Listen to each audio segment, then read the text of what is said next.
Session de ce matin, une dénonciation en réalité, une fois de plus, qui fera en sorte que nous puissions attirer l'attention des uns et des autres. Tous les démineurs sont en poste pour justement analyser et commenter. 117 sur Canal Plus International. Vous êtes à pic sur Info TV. C'est votre chaîne de télévision qui monte et qui monte encore. Le 10-12, le plus regardé, le plus suivi en télévision au sud du Sahara. Qui dit mieux? Rodrigue Adalbert Evina, bonjour. Bonjour, parfait ici, monsieur le directeur général du Grand Hôpital du Cameroun, espace miné. Bonjour à mes illustres co-discutants. Je voudrais dire bonjour à tous les millions de téléspectateurs en ce moment scotchés sur Info Télévision et en ce moment même clients de ce grand espace miné pour la construction de la société mondiale. Parce qu'en fait, on ne se préoccupe pas que du Cameroun, même si de temps en temps, nous parlons beaucoup plus du Cameroun. Tout à fait. Mais on s'occupe du monde entier. C'est pour ça que, de par le monde entier, les messages nous parviennent parce que tous les citoyens du monde, ou presque, se reconnaissent dans cette émission Espace Miné, que moi j'ai baptisé le Grand Hôpital du Cameroun. Parfait ici, permettez-moi de remercier tous les confrères, et notamment vous-même, et Paul Fils et Lundu, Aimé Césaire Dambo, voilà, Romaric Ouafou. Ils sont nombreux. Des confrères qui m'ont appelé hier pour prendre mes nouvelles. Pourquoi? Parce que j'ai été auditionné hier dans le cadre d'une affaire. Voilà, j'étais du côté de la division régionale de la police du centre, donc particulièrement au niveau du service des recherches et des enquêtes criminelles, porte 208. Donc j'ai été auditionné hier.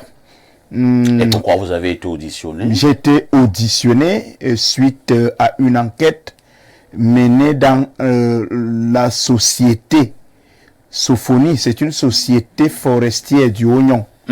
C'est une société qui exploite le bois. Et il y a des Camerounais, d'ailleurs très nombreux, qui sont venus vers nous pour poser le problème de corruption. Ça veut dire que on leur a dit à eux qu'il fallait débourser une certaine somme d'argent qui devait représenter les frais de recrutement. Et par la suite, ils se sont rendus compte qu'il n'en était rien. Pourquoi? Parce que même le propriétaire de l'entreprise, lui ne sait pas que dans son entreprise, une entreprise d'ailleurs légale, qui paye ses taxes, qui déclare ses employés à la CNPS, une entreprise qui est en règle, parce que ça il faut le préciser, Sophonie. Moi j'ai parcouru la documentation, mais il y a des individus qui eux se sont créés. Voilà. Donc quand ils ont posé ce problème-là, on a essayé de se rapprocher de tout le monde. C'est-à-dire... vous avez mené vos enquêtes. On a mené nos enquêtes. On a recoupé normalement l'information et personne n'a osé nier qu'il n'y a jamais eu de fait de corruption. Mais sauf que les deux parties se rejettent mutuellement la responsabilité. Donc, j'étais convoqué pourquoi? Pour lynchage médiatique.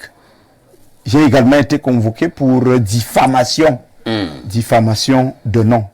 Pour le moment, je ne voudrais pas parler du reste. Je voudrais tout simplement dire que j'ai été auditionné. Très bien. Maintenant, nous allons attendre l'étape réservée à la confrontation.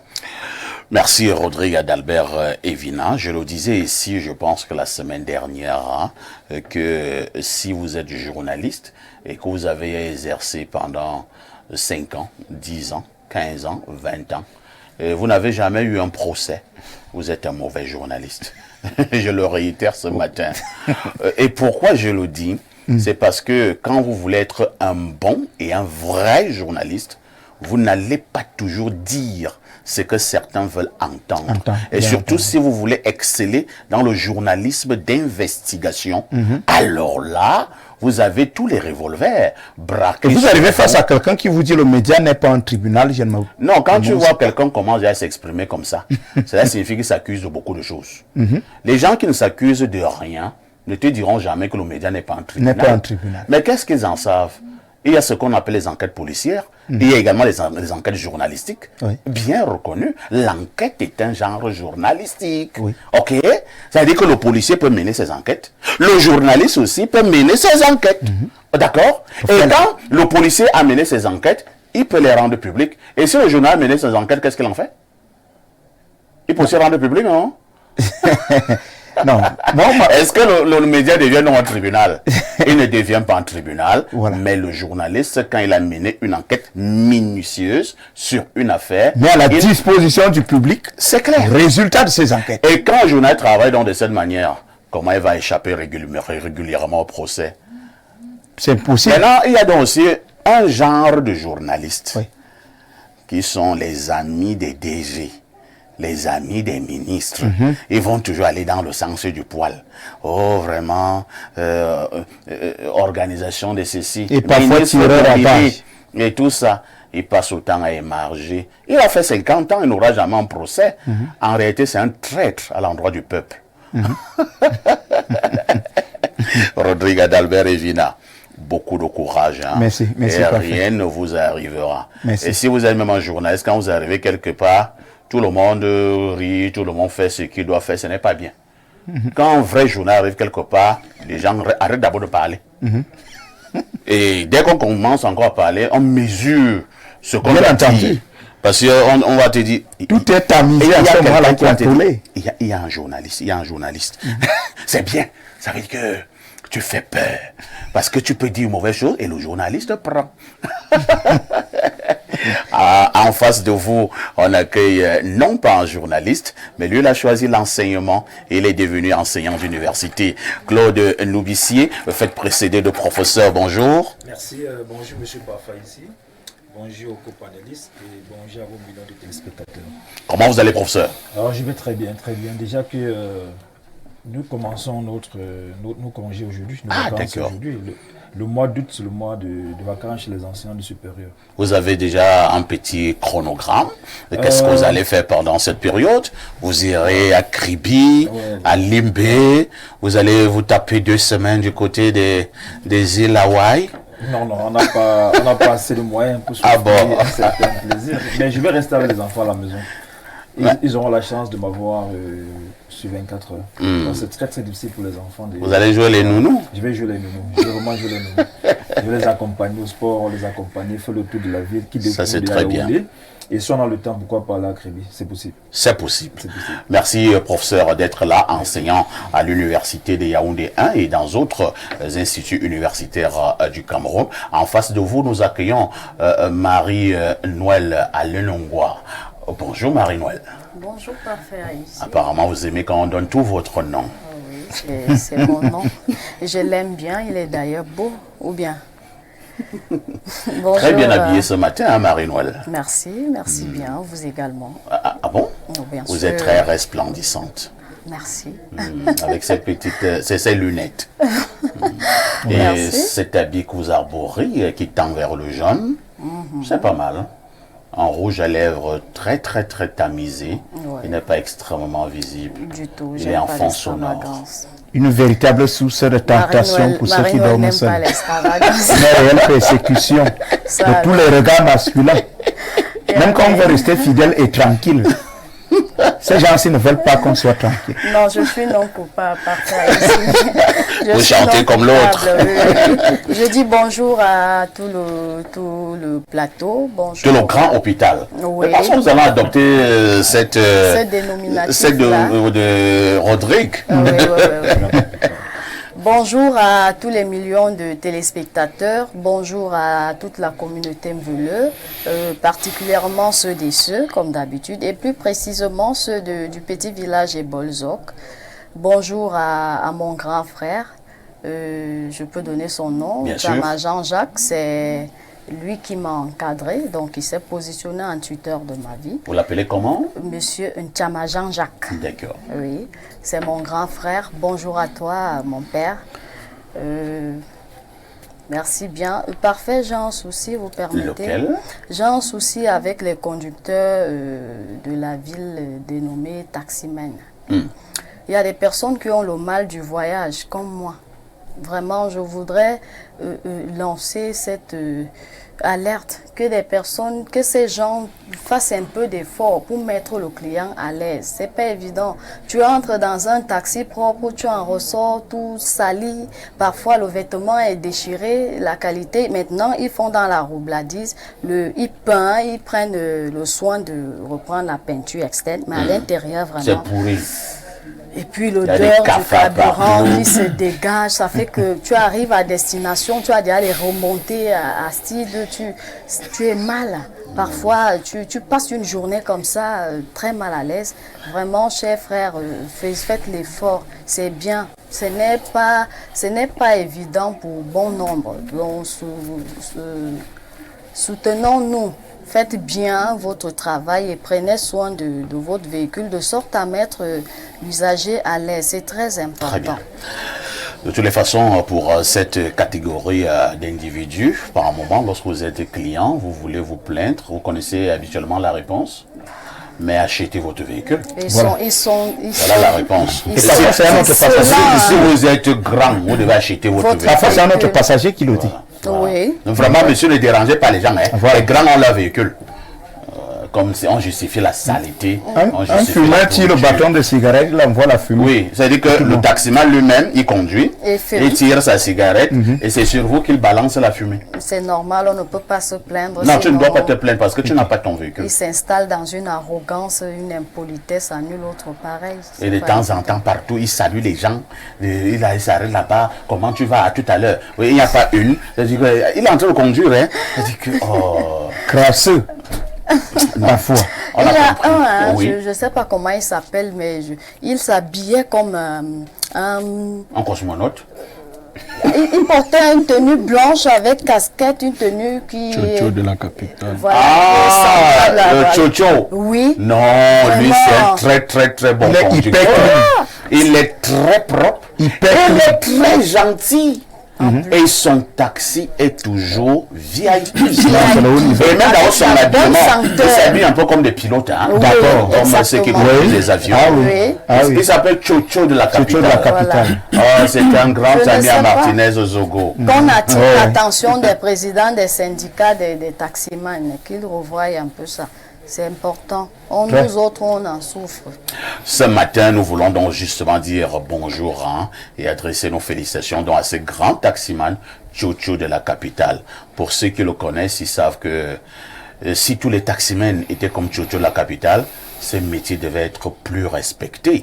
Donc, Chocho de la capitale, bonjour et félicitations.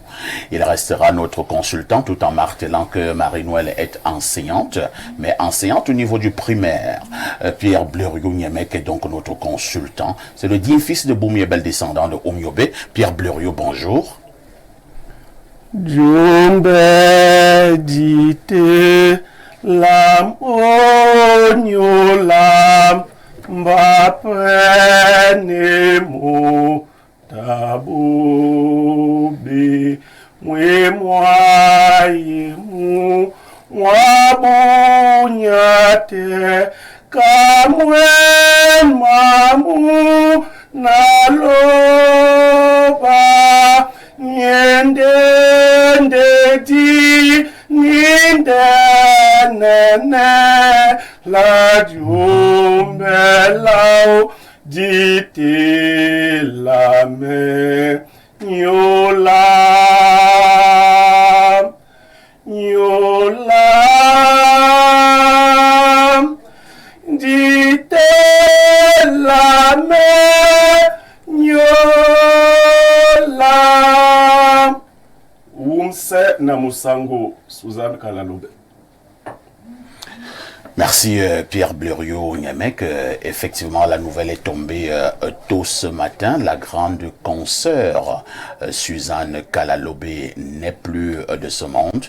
Elle est décédée. Suzanne Kalalobé était une communicatrice, une journaliste de renom, très bien connue au niveau de la scène médiatique de notre pays et même à l'extérieur. Malheureusement, elle n'est plus de ce monde. Nous rendons un vibrant hommage ce matin à cette grande des médias qui s'en est allée, Suzanne Kalalobé. Pierre Blériot. Parfait, ici l'émotion est grande. La grande sœur, la maman, Suzanne était notre maman carrément, s'en est allée tôt ce matin. C'était une grande dame dans le monde de la communication. Tout à fait. Qui n'a pas connu ces chroniques aussi virevoltantes les unes que les autres. C'est des gens qui nous ont donné le courage de parler sans peur dans le ventre. Elle meurt à 71 ans. Ce n'est pas beaucoup, mais c'est quelque chose. Nous ne sommes pas tous sûrs d'atteindre cet âge. J'ai voulu lui rendre cet hommage en chanson sawa, notamment en chanson religieuse, parce qu'elle était en plus choriste. Ceux qui la connaissaient dans la vie privée, elle chantait excellemment bien. Et c'était une de ses chansons qu'elle reprenait bien. C'est dans le Mienge Mabona Christo. Les doigts là savent de quoi nous parlons. Donc je lui ai dit Wumsena Musango, c'est-à-dire repose en paix. Très bien. Repose en paix. On va permettre également à l'autre journaliste sur ce plateau, Rodrigue d'Albert Evina, vous qui avez également connu Suzanne Kalalobé, qui était une maman à nous, hein, parce que nous ne sommes pas de la même génération, mais comme l'a dit Blériot tout à l'heure, une dame très courageuse. Moi, je l'ai connue dans une chaîne privée au Cameroun, où elle faisait ses chroniques, là-bas presque de manière quotidienne. Suzanne Kalalobé également, nous devons le dire, elle a été membre à un moment donné du CNC, le Conseil national de la communication. Oui, parfait. Ici, vous faites bien de préciser que c'est notre maman. Vous savez, dans tous les corps de métier, c'est aussi une affaire de génération. Tout à fait. C'est-à-dire que d'ici peut-être 20 ou 30 ans, vous appartiendrez à une autre génération. C'est clair. D'autres vont venir après vous. C'est ce qu'on peut dire de Suzanne Kalalobé, notre maman. Moi, j'ai eu le plaisir de la découvrir, je crois que nous étions là dans les années 2008-2009, donc à la création même d'une chaîne de télévision du côté de Douala. Tout à fait. Et la dame était fortement captivante. C'est-à-dire pour tout esprit éveillé et amoureux du journalisme, il était très difficile de se détacher de l'écran lorsque cette dame commettait ses chroniques ou des commentaires. C'était particulièrement, je voudrais dire, impressionnant. Voilà, on voyait donc la vocation parler en elle. On voyait le talent, n'est-ce pas, se manifester de façon impressionnante en elle. Je voudrais dire que la presse camerounaise vraiment subit là un grand coup de massue, une perte assez, je voudrais dire une perte majeure. C'est un grand vide qui se crée, mais ce qu'il faut savoir pour la nouvelle génération, c'est de s'inspirer justement du passage, de l'œuvre immense de ces illustres prédécesseurs, justement, qui nous quittent de jour en jour. Très bien. Voilà, donc moi je suis personnellement fier, heureux d'avoir fait la connaissance de cet homme, de cette dame, même si c'était par médias, voilà, interposé, parce que je dois avouer que je n'ai jamais eu le privilège de la rencontrer, mais j'ai dit au plan professionnel, elle aurait été une importante source d'inspiration pour plusieurs générations de journalistes. Que la terre donc de nos ancêtres soit légère, hein, et naturellement, reconnaissante à l'endroit de la grande consoeur Suzanne Kalalobé. Au niveau d'Info TV, nous devons également nous associer à notre président directeur général, M. Dieudonné Van, pour adresser nos condoléances non seulement à la famille professionnelle, mais surtout également à la famille nucléaire de Suzanne Kalalobé qui s'en est allée. On vous donnera des informations minute by minute minutes pour ce qui est de l'organisation de ces obsèques.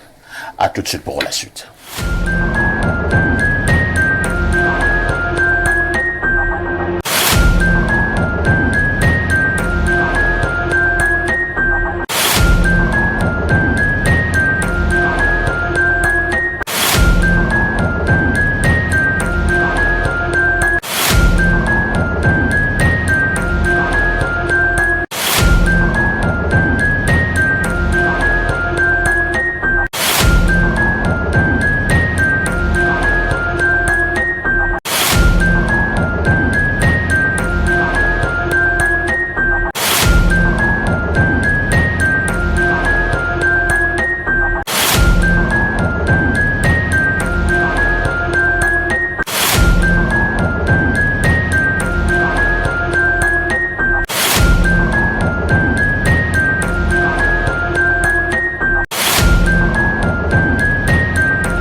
Je ne vous dirai pas ce qui a été relevé en off.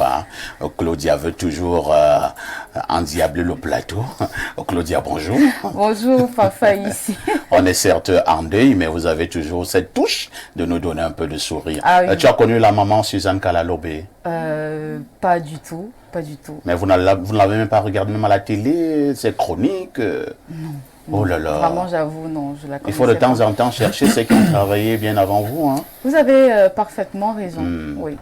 Il faut connaître les Suzanne Kalalobé, il faut chercher ce qu'a été Abel Mbengue, Oui. il faut faire des recherches sur Jean-Claude Autou, Oui. Il faut chercher et faire des recherches sur Alain Belibi, Charles Ndongo. Vous savez, quand vous entrez dans un métier, Oui. dites-vous toujours que quelqu'un a eu à le faire avant vous. Exactement. D'accord? Et ce n'est que de cette manière que vous serez très forte. Parce que c'est que vous serez très forte. Ne danse pas, Claudia. Claudia, comment tu as passé la nuit? La nuit a été super malgré le climat qui règne en ce moment à Yaoundé. Franchement, c'est terrible, hein? C'est terrible. Mais Ça bon, va aller. ça va. Ça va aller. Bonjour à vous, téléspectateurs. C'est un plaisir de vous retrouver ce matin. Bonjour également à vos panélistes. Claudia, que disent les journaux? À la une des journaux ce matin, parfait ici, lutte contre le trafic des stupéfiants. Le MINAT décrit 1614,8 kg de cannabis. C'est la principale information qui barre la une du quotidien Info Matin. Haute News nous donne des nouvelles des Jeux Olympiques 2024. L'intense activité de Paul Biya à Paris, à lire dans ce journal. Entre-temps, à quelques mois du scrutin 2025 au sein des partis politiques, la température est déjà montée de plusieurs degrés. Le billet hebdomadaire Le Point, qui s'intéresse donc à cette présidentielle de 2025, parle aussi de Bello Bouba, le blackout, à lire en page 7. Le quotidien Le Jour donne la parole ce jeudi à Célestin Bédigui. Pourquoi je suis candidat à la présidentielle de 2025, peut-on lire dans ce journal. Et puis, accusé d'incitation à la violence et propagation de fausses nouvelles, le jeune activiste Junior Ngombe bénéficie d'une liberté surveillée, apprend-on du quotidien Mutation ce jour. À l'affiche du quotidien L'Info à chaud, une image, celle de Junior Ngombe, bagage à la main. Le journal nous fait savoir que le gouvernement cède enfin. La nouvelle expression est aussi au parfum de cette actualité et parle plutôt de répression et d'intimidation. Junior Ngombe libéré sous garant. Après 7 jours de détention dans une cellule du CED, le Messager nous propose de découvrir le film de la libération de Junior Ngombe en page 7. Le quotidien Réalité Plus est à la prison centrale de Yaoundé où le sénateur Françoise Poignet offre un important don de médicaments. Les Échos à lire de la page 2 et à 3. Loin des geôles de la prison, le journal à Capitaux Public Cameroun Tribune présente le mérite camerounais qui est à l'honneur. Et nous voici en économie. Tout d'abord, Econews, purement de la dette intérieure. Le quotidien révèle ce jeudi qu'il faut 335 milliards pour solder la facture. L'économie quotidienne s'intéresse au marché financier international. Le Cameroun relève 335 milliards auprès des investisseurs. Secteur bancaire national, conjoncture économique en kiosque ce 1er août nous fait savoir que le Cameroun sera une terre d'attractivité d'ici 2030. Défi actuel parle des mines. Le gouvernement et Camalco signent un accord pour l'exploitation de la bauxite à minime Martap. Dans sa parution du jour, la riposte info s'intéresse aux travaux publics et Manyanga Nonjumisi, l'exemple de la résilience malgré la conjoncture économique. Autre information à lire dans le pavillon presse ce premier jour du mois d'août, jeunesse en veille à sida. Le MinSanté veille au grain. Capital Info détaille l'actualité dans sa publication du jour. Et je clôture ma tournée en kiosque avec le collimateur Olympia 2024. Narcisse Molekombi graisse en palmarès époustouflant du mouvement sportif national. Merci Claudia pour toutes ces informations fraîches parues donc en kiosque au Cameroun. Oui. Claudia, Oui. à demain 10h. À demain 10h, bonne suite d'émission. À tout de suite pour la suite.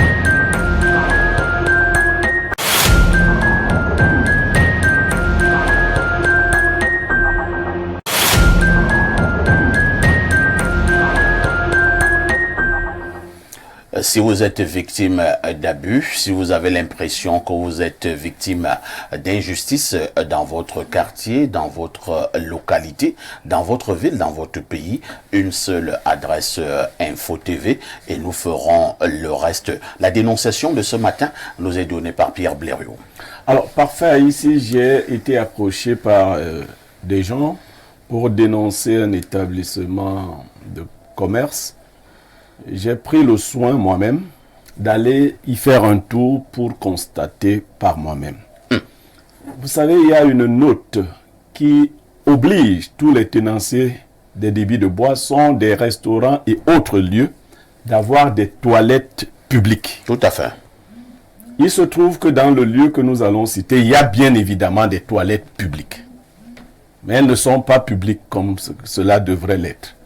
Parfait, quand vous allez consommer là-bas, chaque fois que vous allez faire pipi, vous payez 100 francs. Attends un peu. Alors que vous buvez la bière là. Vous buvez là-bas. Chaque fois que vous allez faire pipi, si vous êtes quelqu'un qui a un problème d'incontinence urinaire, Vous devez payer 1000 francs. Non, j'ai donc fait exprès de demander 5 fois d'aller aux toilettes. Et à chaque fois, j'avais pris une bouteille d'eau. À chaque fois, le monsieur prenait 100 francs de mes mains. Ça fait 500. 500. Parce que je ne voulais pas venir dénoncer sans avoir touché du doigt. Et c'est la communauté urbaine de Yaoundé. Oui. Oui. Qui tient ce lieu en face du poste de gendarmerie qui se trouve au niveau du ministère des Finances. Oui, je vois. Il y a un grand truc là, oui, tout à fait. Alors, quand vous allez dans ce lieu, pour vous désaltérer, chaque fois que vous allez dans leur toilette, il faut dire que c'est un restaurant. Oui. Donc, ce sont des restaurants de la communauté urbaine. Alors, quand vous allez, vous payez 100 francs. Si vous n'avez pas terminé, vous payez encore 100 francs. Alors, j'ai voulu dénoncer cela afin que cette pratique cesse. Vous savez, cela a été la cause d'un assassinat dans une agence de transport, oui. Si vous avez souvenir. Oui. Oui. Un gendarme est mort. Oui. Parce que il est allé dans l'agence, il a pris son ticket, mais pour aller faire pipi dans les toilettes de l'agence, on lui a exigé 100 francs. Il a dit, mais attendez, moi c'est vous qui me faites attendre ici. vous avez l'obligation d'avoir des toilettes que vous mettrez à la disposition de votre clientèle. Peut-être que le maire de ville n'est pas au courant, peut-être que ainsi de suite. J'ai voulu, parce que vous savez, c'est des dénonciations qui secouent, mais nous, notre rôle, c'est aussi cela. Il faut que cette pratique, à la limite, je leur ai même dit, hein, mais vous pourriez prendre 100 francs à un client pour le séjour qui passe là. Moi, non, pourquoi même d'abord prendre? Non, peut-être vous allez dire que c'est pour acheter du papier hygiénique, je ne sais pas. Encore que ce que vous buvez, ce qu'on boit là, a déjà une certaine facturation. Très bien. Mais prendre 100 francs chaque fois que vos clients vont dans les toilettes, c'est comme si vous allez en boîte de nuit et le gars qui gère les toilettes vous prend 100 francs chaque fois que vous allez faire pipi en boîte de nuit. C'est pas normal. Bon, je sais... Très bien, merci Pierre Blériot pour cette dénonciation.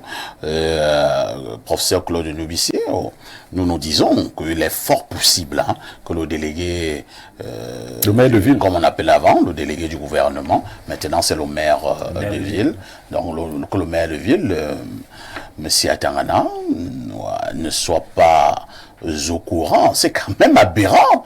Vous arrivez dans un établissement qui fait dans la vente de la nourriture et de la boisson, vous achetez à boire, vous achetez à manger, mais parce que si vous buvez à un endroit, vous mangez aussi à cet endroit, il est fort possible que vous ayez d'autres besoins d'ordre naturel à cet endroit. Mais pour donc aller vous mettre à l'aise au petit coin, on vous demande de payer. Est-ce que c'est normal? Oui, avant de répondre à la question du normal ou pas normal, il est important d'ouvrir ce débat, de repositionner cette problématique du développement. On a l'impression que le Cameroun a été surpris par le développement. Une grande ville comme celle de Yaoundé, il y a des problèmes qu'on ne devait plus avoir. Tout à fait. Avant d'aller sur la monétisation des actes hygiéniques, il va falloir comprendre que, est-ce que quand vous faites un tour dans ce qui est convenu comme des bars et des snacks et des restaurants au Cameroun, vous posez une vraie question. Est-ce qu'on tient compte de la pluralité des besoins d'un individu? Le sujet qui vient dans votre restaurant, dans votre snack, dans votre bar, il est venu pour un besoin, il a d'autres besoins. Alors, mais est-ce que vous avez fait des tours dans ces toilettes? Souvent, vous y sortez avec une autre structuration mentale. C'est-à-dire que vous avez l'impression de ne plus pouvoir continuer votre repas. Moi, je pense qu'il va falloir d'abord statuer sur l'environnement, sur l'hygiène des toilettes. Parce que si vous faites une problématique de l'hygiène des toilettes, à Yaoundé, c'est un problème sérieux dans les bars, dans les restaurants et même dans les snacks.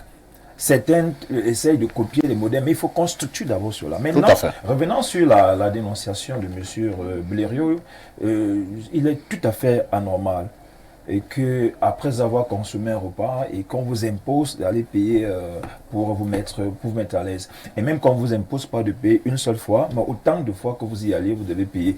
Et ça nous fait savoir que souvent, lorsque ça concerne la communauté urbaine, il faut savoir qu'est-ce qu'on appelle la notion de sous-traitance. C'est-à-dire vous allez peut-être vous rendre compte que on a peut-être un restaurant, mais à l'intérieur du restaurant, il y a des gens qui gèrent la nourriture, d'autres qui gèrent la boisson, d'autres qui gèrent les toilettes. Comme ce fut le cas, parce que quand vous êtes entré dans les fonds baptismaux, de ce qui s'était passé à Douala, le gendarme qui est décédé, apparemment, il y avait ceux qui géraient, qui sous-traitaient la dimension toilette et qui demandaient 100 francs de temps en temps. Bon, pour dire, il faut essayer de toiletter ça, essayer de créer une nomenclature qui voudrait que, même s'il y a des sous-traitances, que ça accorde sur le prix.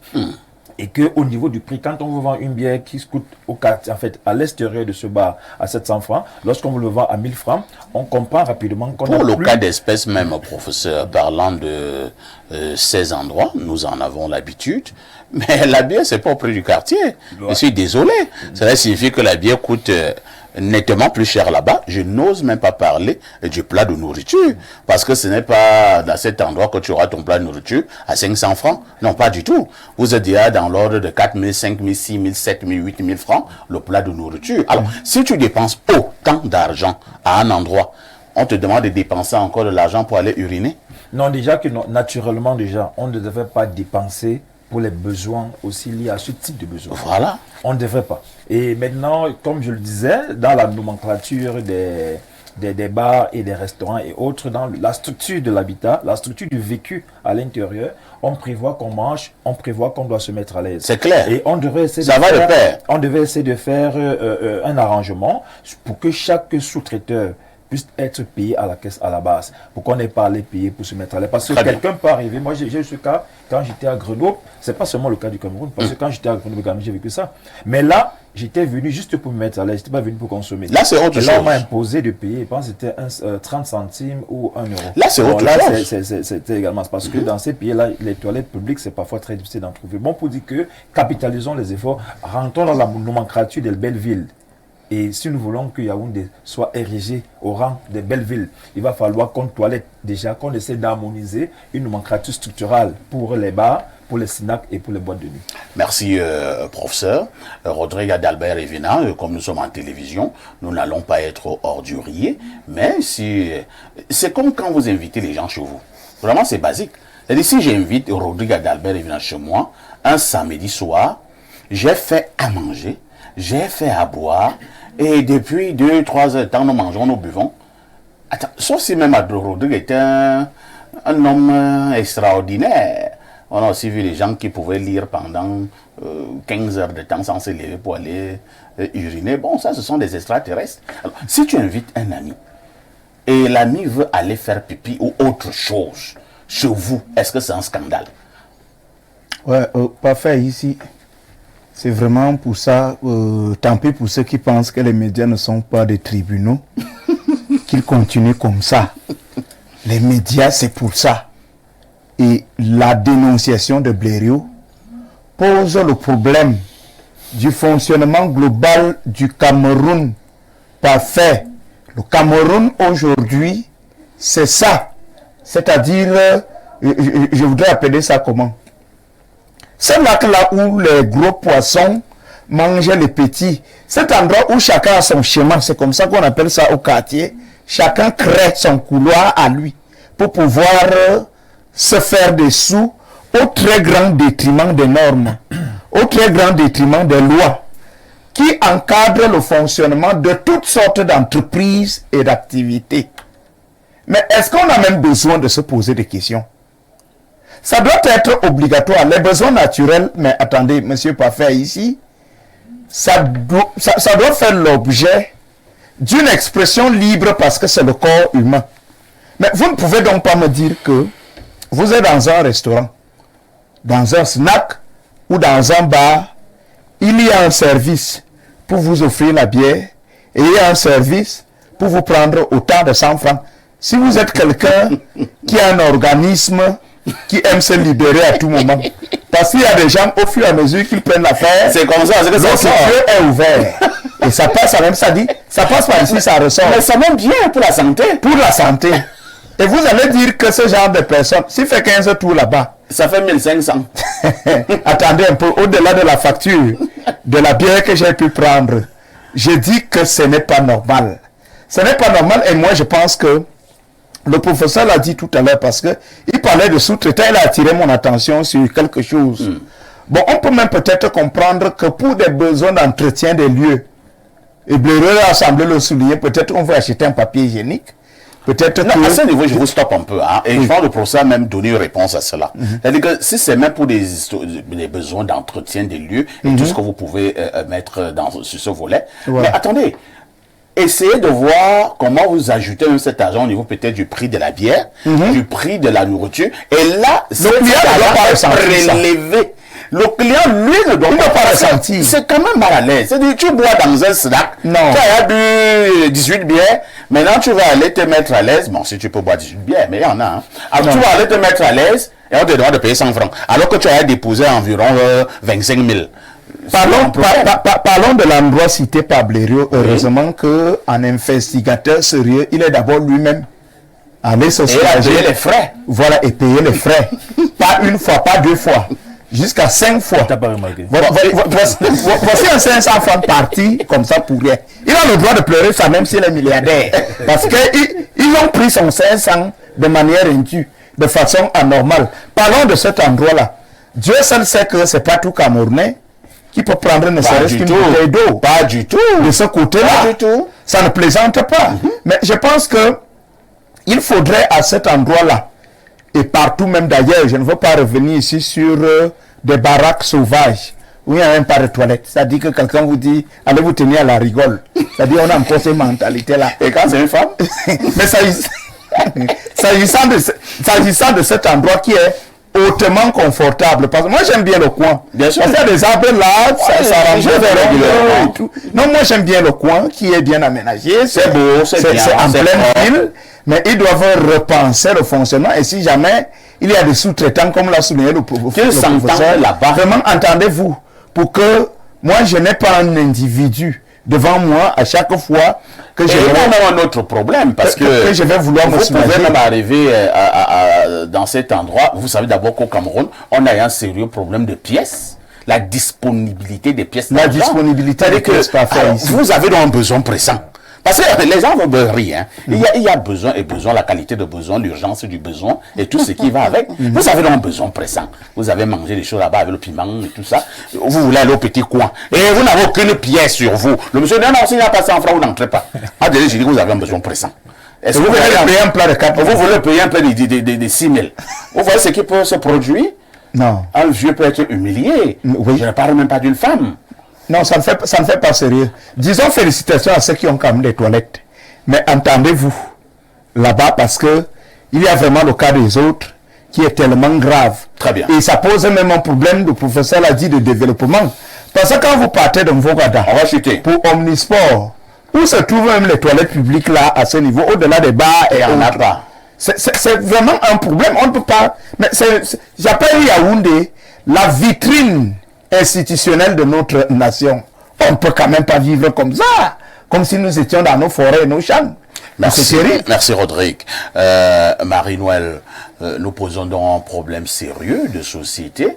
Nous insistons que dans la majorité des bars du Cameroun, il n'y a même pas de toilettes et certains de ces endroits. Je suis d'accord avec Rodrigue que félicitons déjà ceux qui en ont, mais il faut améliorer la qualité du service. Nous ne sommes pas d'accord avec cette affaire de donner des piécettes dans un endroit comme celui-là alors que vous êtes client. C'est déplorable tout simplement parce que je voudrais penser que la commune urbaine est cette unité dans une république qui devrait se soucier de la bonne aise du citoyen. Donc je ne vais pas, pour éviter la redite, je ne vais pas reprendre ce que les copanélistes avaient déjà dit, je partage leurs différents avis. Je pense qu'il y a, c'est une maladresse qu'il faut corriger. C'est déjà très embarrassant de faire savoir son besoin à Voilà. autrui. Voilà. Ce genre de besoin-là. Oui. Parce que quoi qu'on dise, ça fait un peu honte. Bien sûr. Et il Bien n'est que ce donc pas soit un normal besoin que naturel, vous soyez en train de vous tirailler là, parce que un tu vas aller aux reste. toilettes, et que tu ne pars pas aux Oui, toilettes et oui. tout ça. Tout le monde sent que le type là va aller aux toilettes. Aller aux Et tout- toilettes, ça attire les attentions, c'est pas évident. Bien qu'étant un besoin naturel, c'est pas évident, c'est pas beau. Et il dit que c'est une femme. C'est encore C'est pire. encore plus vraiment, c'est La dignité dégueulasse. humaine est bafouée. Oui, oui, oui. Donc il faut D'ailleurs, pour le droit de l'homme. Oui. Bien entendu. Il faut reconsidérer les valeurs. Ça n'est une. Le respect du besoin de l'autre. Quand on parle de ce type de besoin, si la commune urbaine devrait plutôt se réorganiser, à investir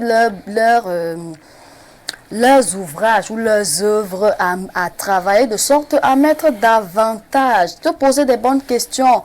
Comme il a cité tout à l'heure la zone d'omnisport, on n'en trouve pas. Peut-être seulement cette zone-là. Moi, j'en vois presque jamais. Hein. Peut-être dans la zone de la grande ville, mais les quartiers reculés, est-ce qu'on trouve les toilettes publiques publiques là-bas? où? Quand Non, au tu niveau es même même de la ici, grande à de ville, la c'est grande au niveau de la ville, grande ville, ça les fous reflète dans ma rien. tête, là. Parce que quand je regarde au niveau de la poste centrale là, il y avait des toilettes là en bas de, comment on appelle ça, la cathédrale. Je ne sais pas si elles existent toujours. Donc, Il y a le personnel ressources au Cameroun, que les gens fassent bien. Je vais toujours insister sur cet aspect-là, bien faire ce que l'on est appelé à faire, que l'on s'applique et que l'on s'implique avec le souci majeur pour le bien de tous, pour le bien de la communauté. Que la commune urbaine réorganise ses œuvres. Peut-être ils ont confondu, ils ont mélangé les choses. Toilettes publiques, ils ont créé à côté un stand qui permet de manger, boire et tout. Pour des personnes qui viennent de l'extérieur, il doit avoir un dispositif particulier, celui qui n'est pas assis en train de consommer dans les locaux, dans le restaurant. Oui, il faut faire le distinguo des types d'usagers, qu'ils revoient l'organisation. Je pense qu'à ce moment, à ce niveau-là, ça va dégager un certain nombre de dégoûts, de tous ces Moi, je vais accompagner Blériot, on va récupérer les 500. C'est pas bien et c'est une dépense énorme. Donc, Blériot, je ne sais pas si je vais exagérer. Hein.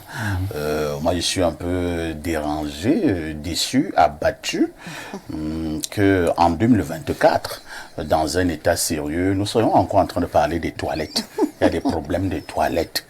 Est-ce que ça fait sérieux? Vraiment, quand les Ivoiriens écoutent ça, c'est-à-dire les Sénégalais, les Burkinabés, il y a des problèmes de toilettes. Non, toilettes, il n'y a pas de toilettes, il y a toilettes. Non, il faut donner un peu d'argent pour les toilettes. Non, non. Est-ce que c'est sérieux?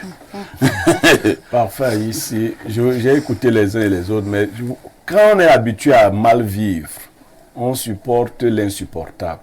Vous avez même dit que ceux qui ne consomment pas ne devaient payer. Non.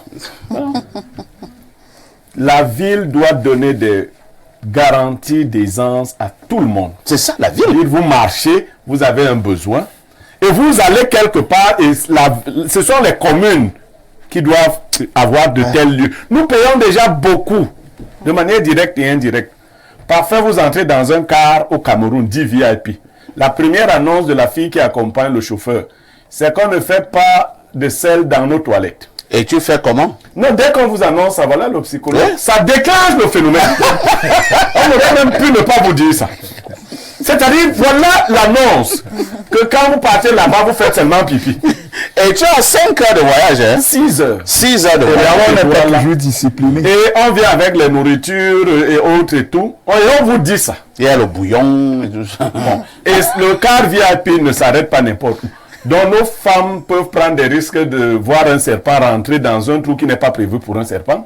Parce qu'elle allait faire pipi quelque part en brousse. Ah oui. Bon. Blériot, tu vas être sérieux. Je suis très sérieux. Vous parlez des femmes. Une femme va mettre notre affaire quelque part comme ça, qu'elle veut. Elle attend seulement choup. Non. Nous sommes un gros village. Ah ouais. Vous avez parlé de la gêne. Mais on ne doit pas trouver quelqu'un posté devant les toilettes comme ça. Vous attendez. Comment on Il doit être discret. Parce que c'est gênant d'avoir un surveillant quand même pour se mettre à l'aise. C'est psychologique. Vous avez un surveillant à la sortie des toilettes. C'est pas bon. Vous sortez l'argent. Vous l'entrez l'argent. Non. Il doit le faire avec. Ce qui se passe à l'intérieur, il écoute. Il écoute. Non, ce n'est pas bon. Nous sommes des il faut non, nous ne sommes pas sérieux. Nous sommes pas sérieux. Tu sors, tu as la sueur, tu le ventre. Il y a quelqu'un tenu là. Il te dit, donne d'abord l'argent. Et il y a des aliments qui ne restent jamais tranquilles. Tu vas lui dire que mon frère, j'ai un besoin pressant. Lui dit, donne l'argent. Donc c'est un frère. Nous sommes de gros villageois. Ce n'est pas bien. C'est pas la ville, c'est pour les gens civilisés. Donc, j'interpelle tous les maires de Yaoundé. Ouais. Arrêtez de faire des films, on vous montre là les gros enjeux. Et c'est terrible. Il y a même des gens, vous parliez des toilettes, il y a des gens, des personnalités, vous êtes chez elles, vous mangez, vous buvez, vous riez. Dès que le moment des toilettes arrive, tout le monde panique. Vous dites, est-ce que je peux aller au petit coin? Commencez à voir le chef de famille qui demande à sa femme, c'est bon là-bas. Les toilettes, c'est un lieu qui doit avoir la plus grande hygiène. Il y a des institutions Blériot où il y a un problème de toilettes. Non, ne parlez pas des institutions. Dans nos hôpitaux, vous êtes avec un malade. Pour aller aux toilettes, il faut que vous-même vous deveniez celui qui va faire la propreté là-bas. Sinon, vous en ressortez. Non, c'est grave. C'est mal géré. Nous sommes, c'est pas normal. Les êtres humains vivent là. Je vous assure, vous parlez.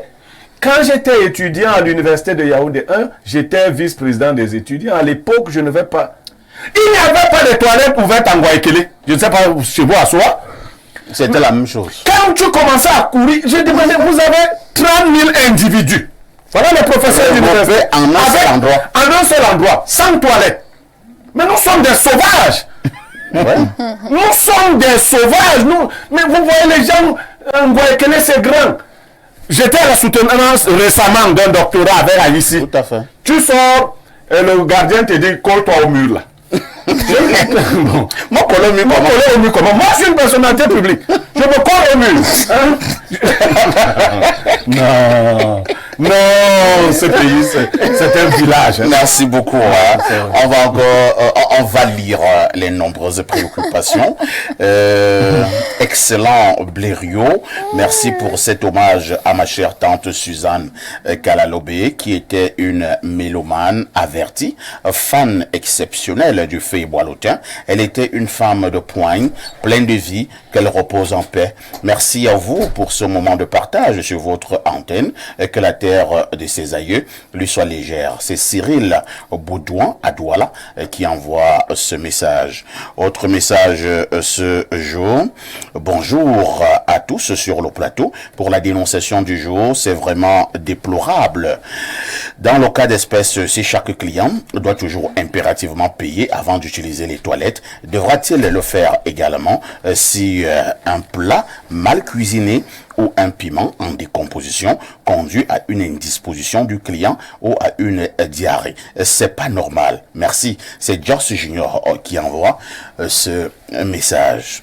Autre préoccupation. Bonjour à tout le plateau. Cette affaire de toilettes payant à l'endroit concerné avait failli me faire perdre ma maîtrise faute de pièces face au caissier de l'endroit. Or, j'étais en train de dépenser franchement de l'argent. Vivement que ça change. C'est Valentin Oum. Ça rejoint ce que je disais tout à l'heure. Il dit qu'il était à cet endroit, voilà donc.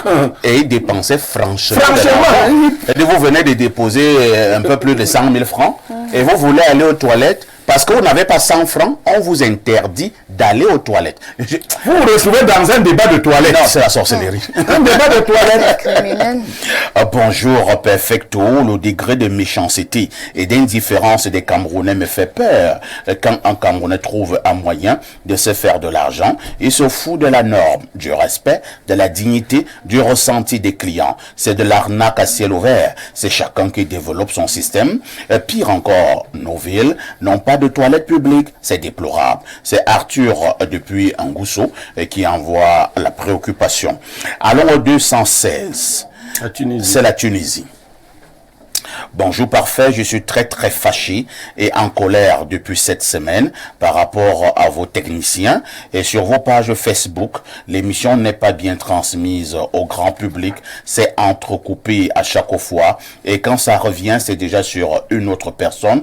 Vraiment régler cette situation. Si c'est un problème technique, réglez-le. Et si c'est un problème de connexion, augmentez les débits de connexion pour une bonne transmission. Je suis vraiment fâché. Hey. Bon, c'est vrai que j'ai de plus en plus de plaintes. Hein? Je ne sais pas ce qui se passe avec notre transmission via le réseau Facebook. Les gens se plaignent vraiment. Les gens se plaignent. On me fait comprendre du côté de la technique que c'est un problème émanant de Camtel. On va essayer de se rapprocher de Camtel pour comprendre ce qui ne va pas. Ils sont nombreux vraiment qui se plaignent. Mais est-ce à dire que Camtel nous sabote? Je n'en sais rien.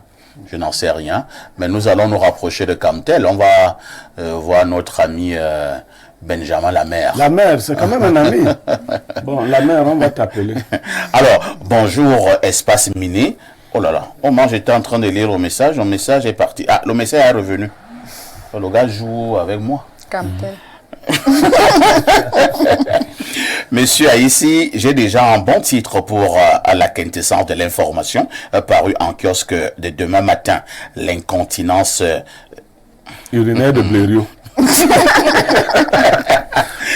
L'incontinence fécale de Papa Blériot a sauvé la situation à la commune urbaine de Yaoundé. Voilà ce qui se passe quand on prend des gens de sa famille ou de son village pour venir travailler à la communauté urbaine, parce qu'il faut leur trouver quelque chose.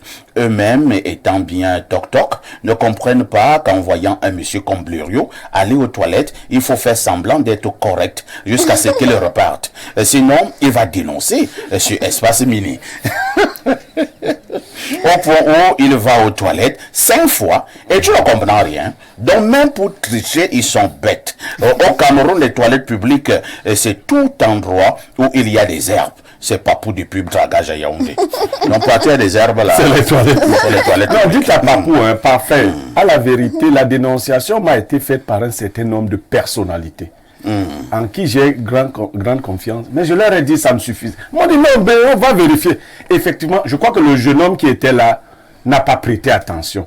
J'ai passé moins de 30 minutes. Je revenais constamment pour me rassurer que quand je lui donne 100 francs, il prend. Quand je veux passer, il me fait le signe qu'il faut donner. Il faut tu étais déjà là. Voir s'il vous connaît. Bonjour, messieurs. La gare routière à Olembe a été construite sans toilette. Les usagers font ça derrière les véhicules. Grand Bossa Bokito. Incroyable. Oh là là. Il faut dire que c'est une nouvelle gare routière. Oh là là. Une nouvelle gare routière. Vous parlez des gares routières, le marché du Cameroun de Yaoundé. Un marché, tout un marché, il n'y a pas de toilette. Alors, plus 33, c'est la France. Bonjour, bonjour parfait, ici Adalbertino et toi. Le père du journalisme qui règne en maître sur les tout petits Serge Branco de la modération. Laissez Serge Branco tranquille. Il est même parti. Concernant la dénonciation qui est à parfait ici, le Cameroun est bizarre. S'il vous plaît. Est-ce que nous avons même eu la permission d'être un pays? Pourquoi les gens se comportent comme si on louait seulement le Cameroun? Donc, j'arrive au restaurant ou au snack, je mange, je bois. Pour aller me libérer, on me demande de payer. Donc, pour eux, pour venir là-bas, il faut prévoir l'urinoir. Je vous jure que si c'est moi, je pisse au sol. Combien de temps on va encore subir ça? Non, je soupçonne que ça va encore mettre long, hein, car en fouillant, j'ai constaté que la grande sœur aînée de notre Nongi est morte à 150 ans. Ça veut dire que dans la famille de notre président, il est encore considéré comme un mineur. Ouais, c'est pas vrai. N'est pas autre message ce jour. Bonjour perfecto. Ce que je retiens de Suzanne Kalalobé, c'est cette phrase. J'ai une source de mépris inépuisable pour les personnes sans foi ni loi. Repos éternel pour cette icône de journalisme. C'est Natoucha, la Belloise de luxe, qui envoie le message. Autre préoccupation ce matin. Je suis une personne à mobilité réduite et voyager est un problème sérieux dans notre pays. Pour que je voyage en toute quiétude entre Yaoundé et Douala, je suis obligé de gêner la veille de mon voyage pour ne pas avoir à subir un arrêt intempestif dans les broussailles pour me soulager. C'est horrible.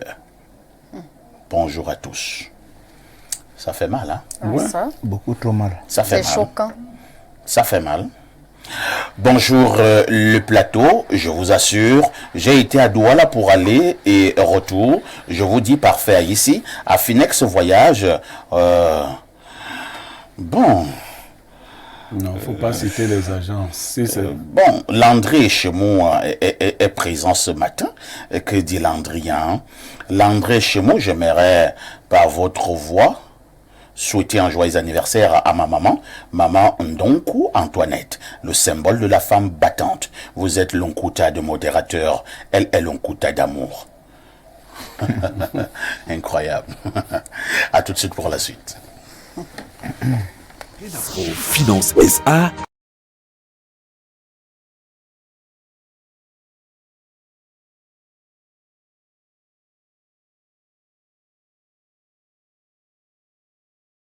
Acteur majeur de la microfinance au Cameroun depuis 1996. Et si ta solution venait de la Masso,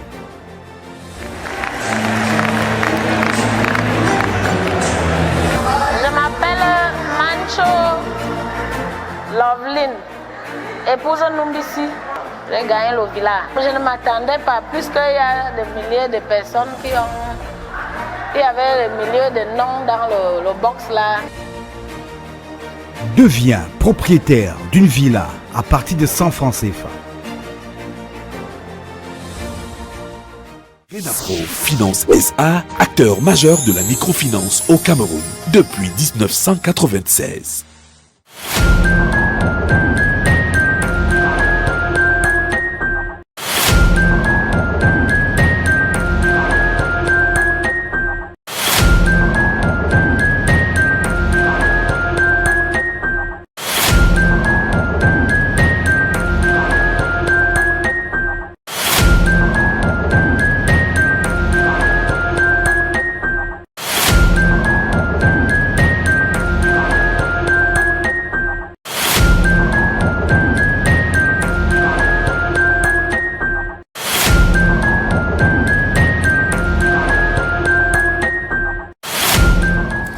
Paul-Stéphane Menunga, bonjour. Bonjour, parfait ici. Bonjour à vos panélistes. Bonjour aux nombreux téléspectateurs et internautes d'Espace Miné qui sont connectés en ce moment. Je souligne que vous êtes le responsable des affaires académiques du côté de l'université, de l'Institut universitaire Bissaï. Oui, c'est bien ça, parfait ici. Et si vous êtes là, c'est justement pour nous donner des informations concernant cet institut universitaire. Quelles sont vos offres de formation au niveau du cycle licence? Oui, c'est important de rappeler ici qu'en plus du BTS, nous avons des formations niveau licence et même master. Donc aujourd'hui, je parlerai simplement des formations de cycle licence. Nous avons des formations en gestion avec plusieurs spécialités, comptabilité, gestion des ressources humaines et j'en passe. Nous avons des formations en santé, notamment en soins infirmiers, techniques de laboratoire, kinésithérapie et j'en passe. Nous avons également des formations en informatique, notamment génie logiciel, infographie et bien d'autres que les gens connaissent déjà. Nous avons également des formations en communication. Nous avons le journalisme, nous avons la communication d'entreprise et bien d'autres encore. Et je veux rappeler ici que nous nous inscrivons dans la dynamique que nous avons déjà impulsée par rapport au cycle BTS, notamment qui est celle de permettre à tous les parents et à ceux qui veulent s'éduquer de pouvoir avoir accès à une éducation de qualité à un moindre coût. C'est pour ça qu'en ce qui concerne les cycles licences, hormis la santé, l'inscription c'est 50 000 francs et la pension c'est 380 000 francs uniquement. Merci pour ces informations, mais vous n'allez pas partir, vous allez nous donner les contacts et surtout la situation exacte et géographique de l'Institut universitaire Bissaï. Oui, l'Institut universitaire Bissaï est situé à Ekounou 2 Chevaux, bien entendu à Yaoundé, juste après la garde présidentielle. Ekounou 2 Chevaux, juste après la garde présidentielle. Après la garde présidentielle. L'Institut universitaire Bissaï est situé à cet endroit. Et pour nous contacter, vous pouvez composer le 690 20 37 08. On peut reprendre. Le 690 20 37 08. Je veux rappeler que le numéro, il est également WhatsApp. Ça veut dire que vous pouvez également nous envoyer un message au WhatsApp. Notre service de communication et même le service d'orientation va rapidement vous apporter des éclaircies par rapport à ce que vous souhaitez savoir. On rappelle donc le numéro de téléphone, comme on l'a dit Stéphane, c'est le 6 90 20 37 08. 6 90 20 37 08. Nous allons encore vous demander de dire bonjour à votre patron, le promoteur, M. Emmanuel Noël Bissaï. Effectivement, je ne manquerai pas de transmettre votre bonjour. Paul-Stéphane, parfait ici. Espace Miné vous dit merci. C'est moi qui remercie Espace Miné. À tout de suite pour la suite.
Si vous nous retrouvez à l'instant, vous êtes bel et bien en direct sur Info TV au canal 317, sur Canal Plus International. Si vous nous retrouvez à l'instant, sachez que vous regardez le programme Espace Mini. Si vous nous retrouvez à l'instant, sachez que c'est maintenant l'instant de l'analyse. Et parlons de cette analyse, une question, y a-t-il encore des modèles au Cameroun? Nous vous l'avons dit en ouverture, nous mettons un accent particulier ce matin pour parler des modèles. Y a-t-il encore des modèles au Cameroun? Si oui, pourquoi? Sinon, pourquoi également?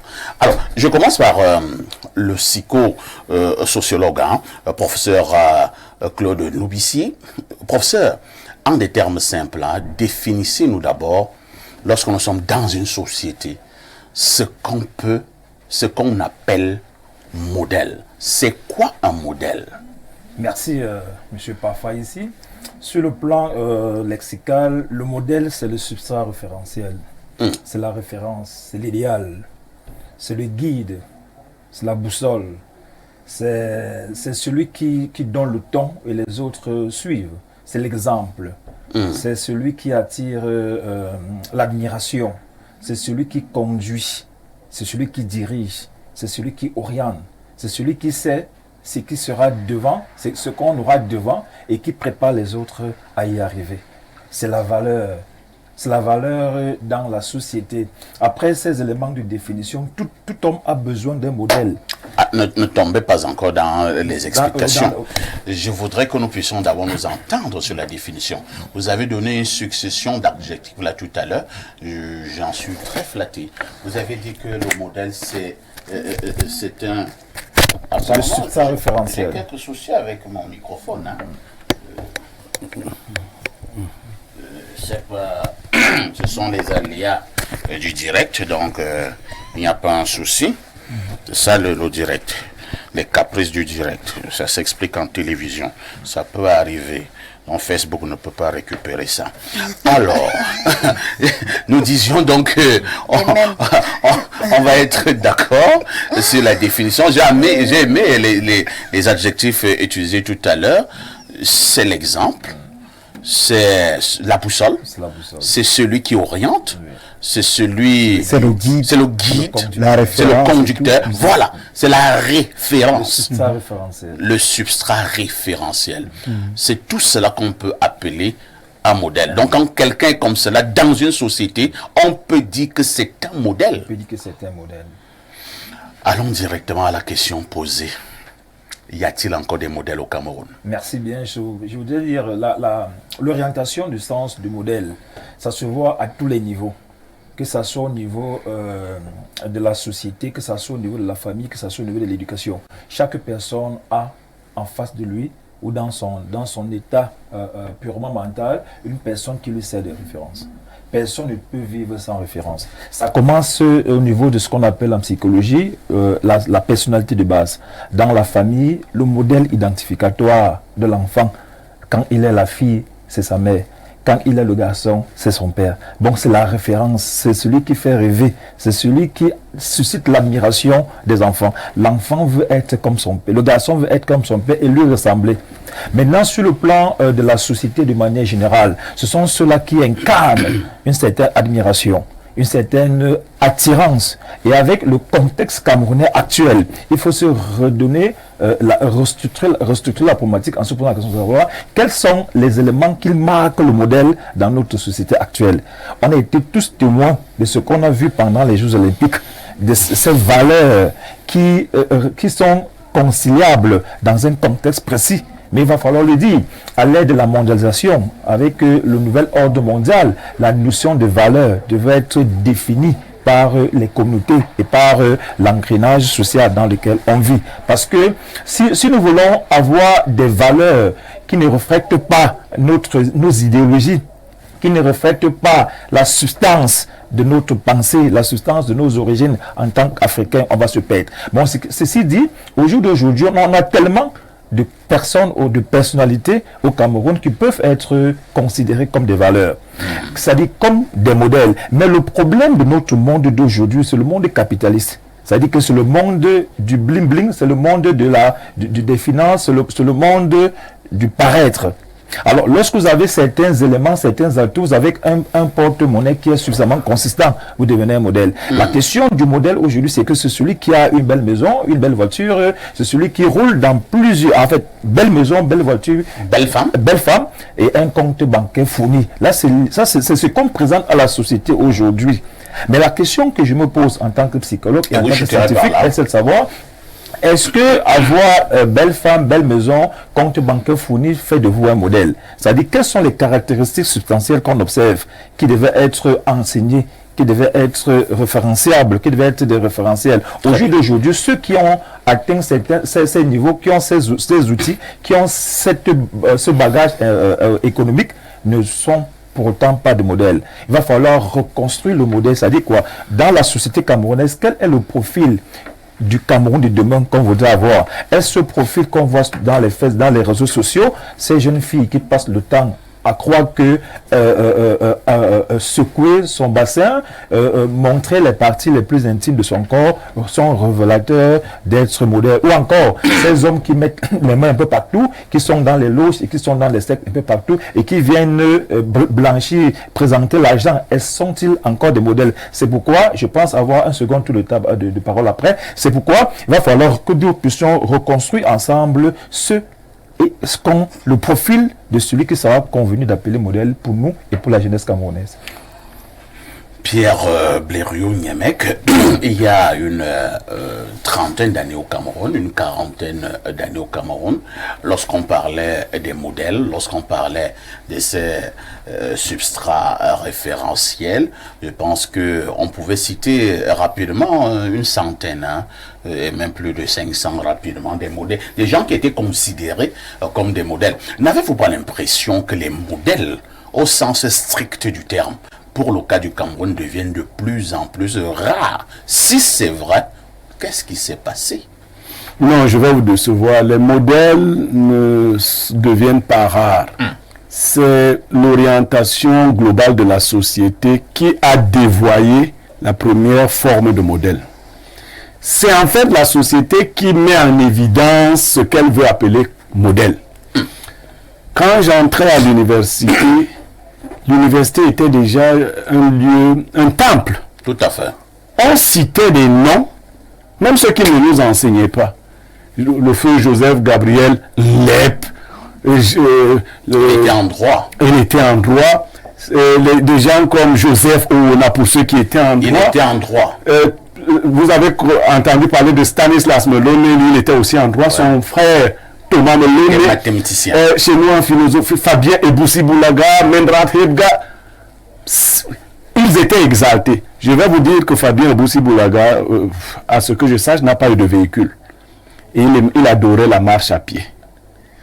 Vous voyez, rentrons dans le cadre même de la musique. Quelqu'un vous a dit Emmanuel Eboalotin. Eboalotin n'a jamais parlé de manière ouverte du sexe sans la qualité de l'art, ainsi de suite. Avec le temps, la société s'est dévoyée. Vous avez un jeune musicien qui, en état d'ébriété, a causé la mort de quelqu'un. Mais il est le musicien des jeunes. Il est sorti de prison. Est-ce qu'il a lavé son image? Est-ce qu'il s'est repenti? Est-ce qu'il a changé de trajectoire? Quand on vous montre sur Facebook des gens en train de bagarrer, on dit que tel a soulevé, tel il a tapé au sol. Bon. Un autre qui avait commencé, il dit je n'ai pas le bac, mais j'ai 200 millions. Donc notre société s'est fabriquée de nouveaux modèles. Parfois ici, quand vous arrivez quelque part, ce n'est pas vous qu'on regarde le premier.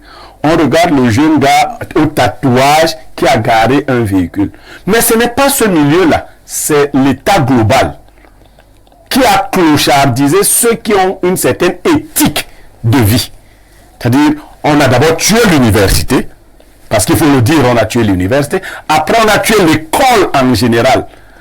Avant, quand quelqu'un vous disait, je suis en fac, vous le regardiez avec... C'était le respect. Quand nous sommes entrés en fac, ce n'était pas l'enfant, le garçon qui s'habillait le mieux qui était... On disait, mais tel effort en telle discipline. Par département, il y avait des noms, même parmi les étudiants. Quand vous entriez dans la chambre d'un étudiant, nous nous reconnaissions. On avait des rencontres académiques. Ben, parfois ici, le français se parlait à un très haut niveau.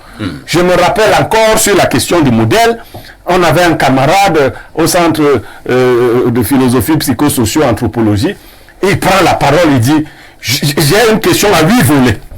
On dit non, mais limite-toi à 1 ou 2 volets. Quelles sont la consubstantialité idiosyncrasique et l'apport psychoprotubérantiel du jeune éduqué aujourd'hui au Cameroun? Alors, mais nous étions fiers. C'est-à-dire quand tu sortais de telles joutes oratoires. Mais même les filles aimaient les garçons qui parlaient. Bien sûr. Mais on dit que... Alors, c'est d'ailleurs dans ces conditions que je me suis fait mes premières conquêtes. Alors, aujourd'hui, le gars il vient à l'école avec les locks. Lui ne suit même pas le coup. Lui il s'était d'emblée. Papa a déjà assuré sa place quelque part. Et il vient avec une grosse voiture. Il n'a pas le cœur. Oui, pas de cœur. Sa voiture a des... Alors, c'est la société qui a pris cette orientation. Les modèles, eux, ils sont là. Et moi, je réduis à ma petite personne, je ne veux pas avoir n'importe qui comme admirateur. Vous voyez? Parce que, en fait, chacun va se choisir le modèle qui répond aux appels de son âme. Il y a des gens qui aiment voir des gens violents, celui qui tape sur tout le monde au quartier, qui a les tatouages, il est craint, on croit que c'est lui. D'autres se choisissent dans le calme des personnes dont la vie est inspirante, pour leurs valeurs propres. Parfois, même dans le métier où nous sommes, vous choisirez pour modèle quelqu'un qui inspire des valeurs. Tout à fait. Dans le monde du journalisme, il y a des journalistes qui sont l'exemple de ce qu'il ne faut pas être. C'est vrai. C'est-à-dire, je peux en citer 3 noms. Tu veux? Non. Bon, mais les gens les prennent quand même pour modèle. C'est-à-dire que ces 3 bons hommes-là, si tu les vois dans la vie privée des journalistes, tu sais que si on prend ces gars-là, on les met à l'estique, on dit voici ce qu'il ne faut pas être si tu es journaliste. Voici ce qu'il ne faut pas être. Mais ils ont pignon sur rue. Vous voyez? Donc, et ils ont souvent des chapeaux gros et tout. Je dis... Alors, qu'est-ce que tu veux dire exactement? Non, pas Merci. Je m'arrête d'abord. Merci, Blériot. Moi, je ne connais pas des journalistes qui ont des chapeaux bizarres à la tête. Alors, Rodrigue Adalbert, évidemment, Blériot nous fait rire sur ce plateau. Alors, qu'est-ce qui a tué le modèle au Cameroun? C'est vrai que le professeur en parlait déjà lors de sa prise de parole tout à l'heure. Est-ce que c'est la recherche de l'argent? Est-ce que c'est justement le fait que nous avons voulu magnifier l'argent, les positions sociales? Est-ce que ce que je suis en train de citer là, ce ne sont pas ces facteurs qui ont tué à un moment donné les vrais modèles au Cameroun? Oui, parfait. Ici, je salue la pertinence de votre question. Et ça me permet de dire que nous sommes aujourd'hui... D'abord, pour votre question, les modèles existent. Les modèles sont là. Donc, vous voulez que nous dormions quand même d'abord tranquille? Oui, parce que quand je pose la question de savoir, y a-t-il encore des modèles au Cameroun? Il y a des modèles. Oui. Il y a des modèles au Cameroun. Mais nous ne les voyons pas. Non. Vous recevez des messages là tous les jours. Il y a ceux qui reconnaissent en Blériot un modèle. Il y a des gens qui reconnaissent en vous un modèle. Le problème du Cameroun, le problème global du Cameroun, c'est que nous sommes une société de déconstruction des modèles. Et maintenant, vous posez la question de savoir, mais où sont passés ces modèles-là? Que devient-il? Et ça rejoint aussi la problématique, justement, de que valent nos modèles? La société politique a tellement divisé le pays que aujourd'hui, n'importe quel modèle, à cause d'une petite opinion, on rejette en bloc votre valeur intrinsèque. Et maintenant, vous vous faites laminer à cause de votre opinion contre tel homme politique. Richard Bonnard se fait laver sur les réseaux sociaux. C'est-à-dire que quelqu'un qui est mondialement établi comme un bassiste, renommé, mais à cause de ses opinions politiques, il est insulté. Vous avez de l'autre côté ceux qui soutiennent peut-être le parti au pouvoir, eux également aussi, se font insulter copieusement au nom du fait qu'eux, ils soutiennent ce parti-là. Chez les professeurs, est-ce qu'on peut en parler? Ça va dans tous les sens sur les réseaux sociaux.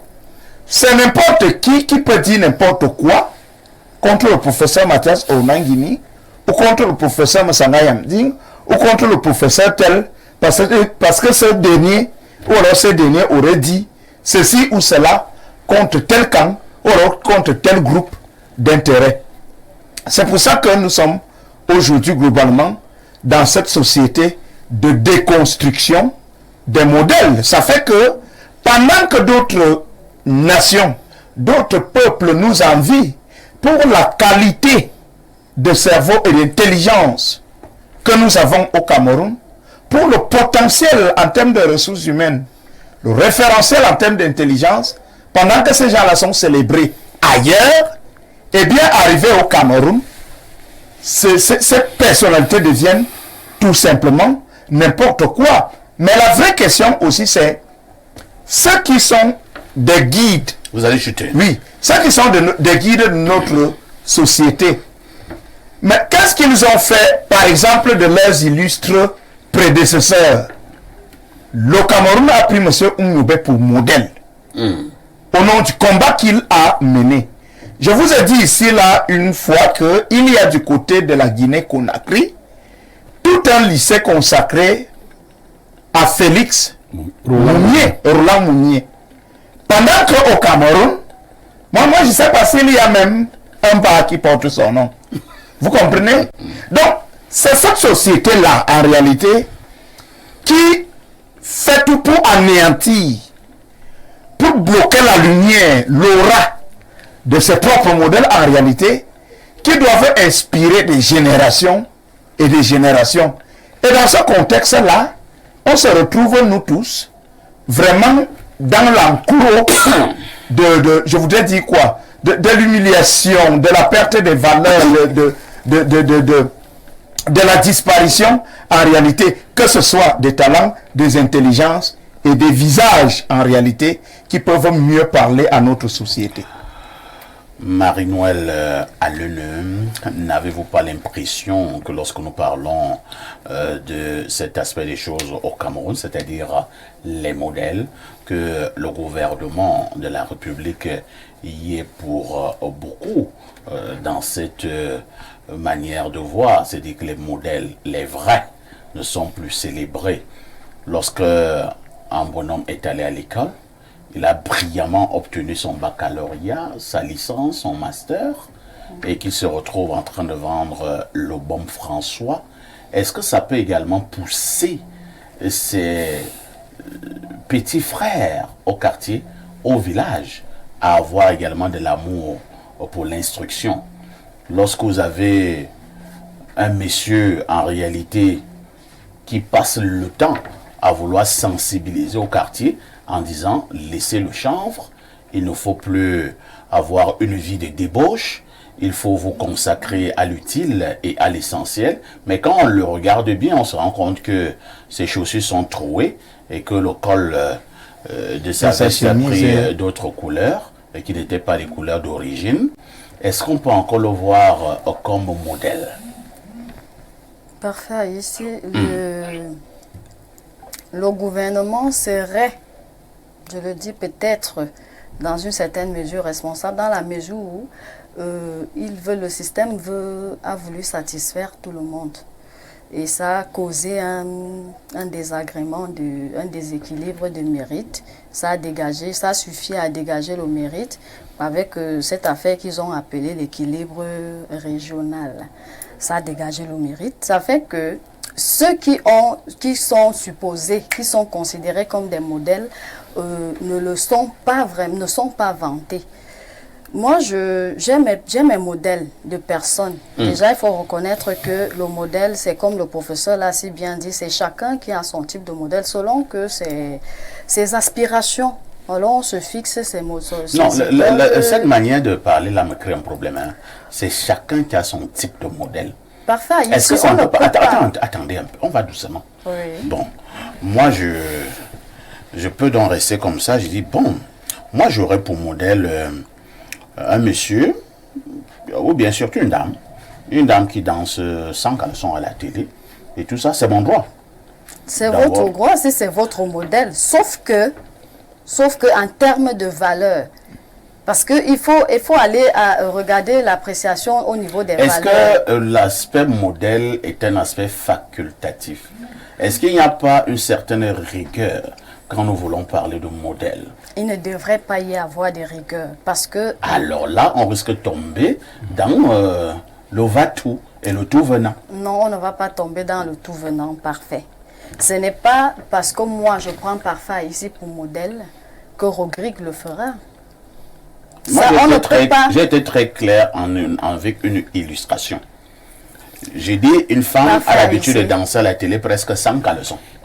Et moi je veux dire c'est mon modèle et vous n'avez rien à me dire. C'est ça? Selon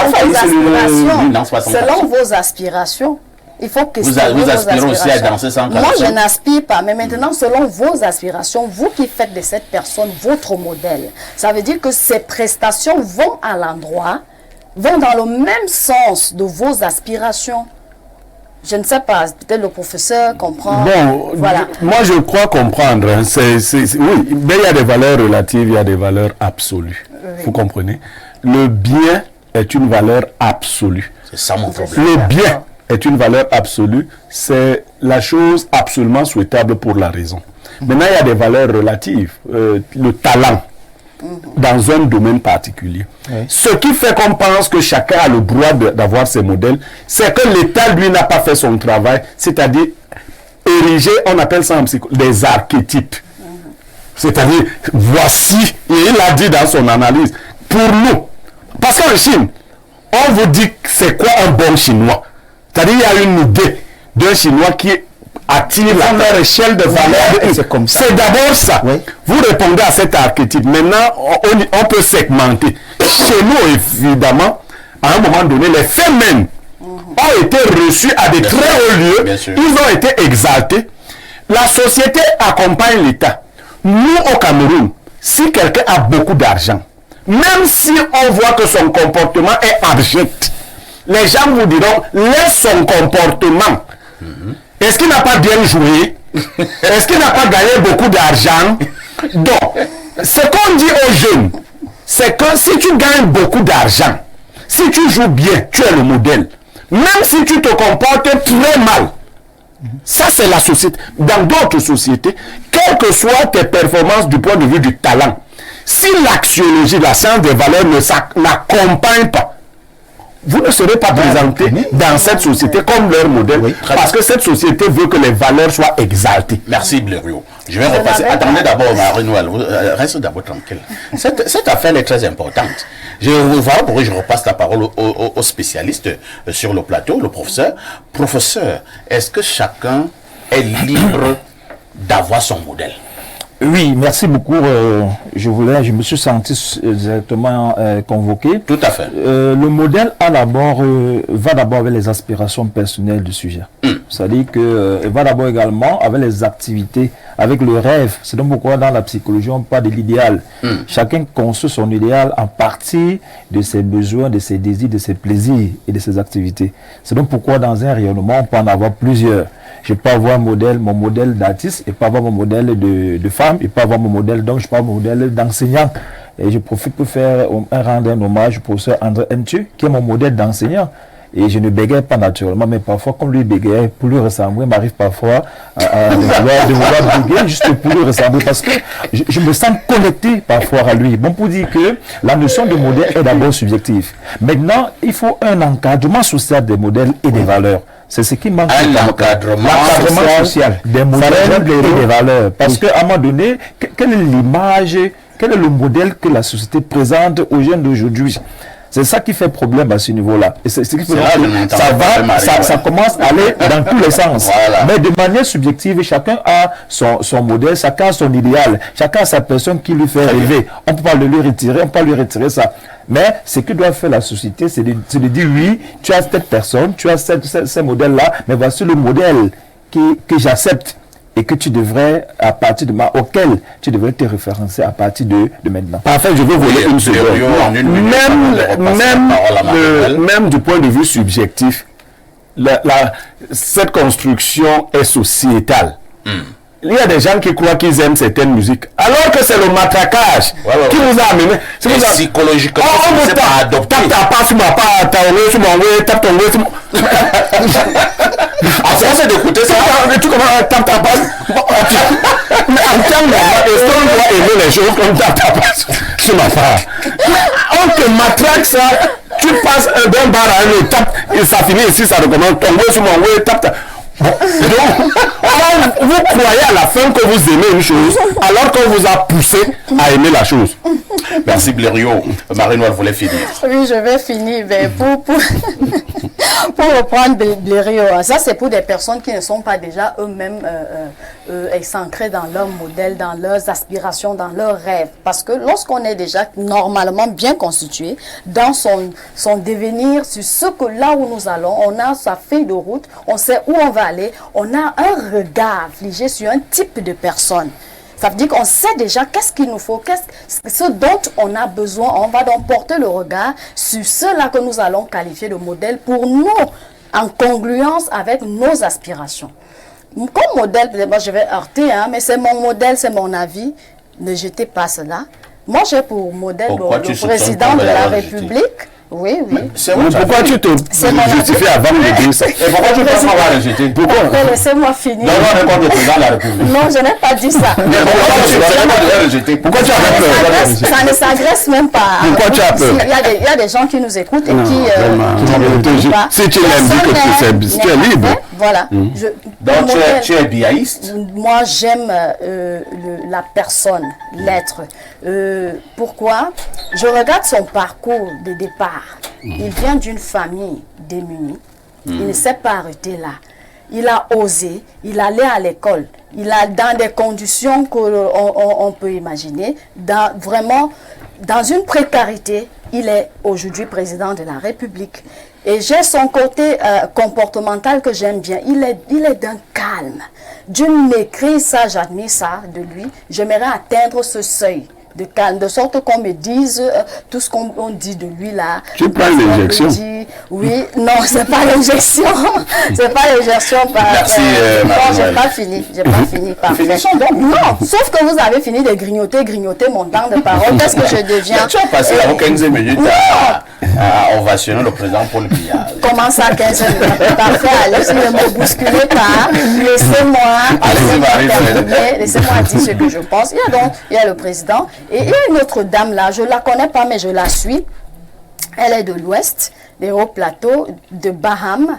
Elle est PCA à l'arrêté.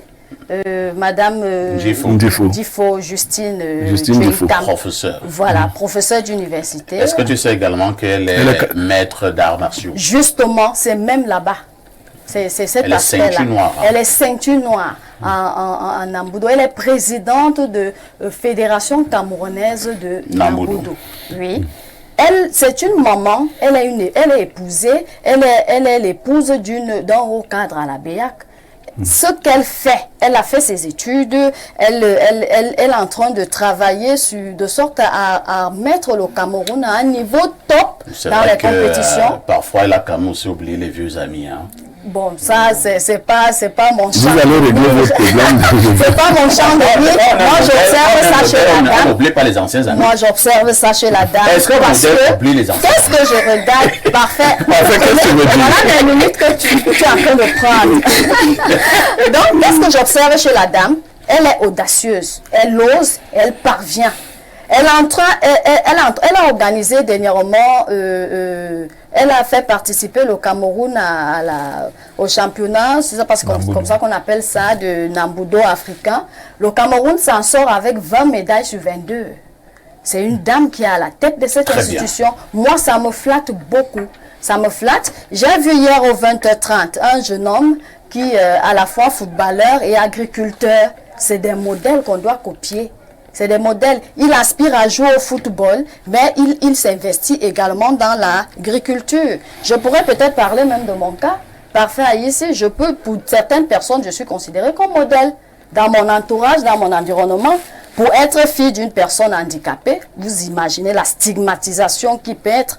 Oui, je vais le dire ici à Mondo Vision, mon papa était lépreux.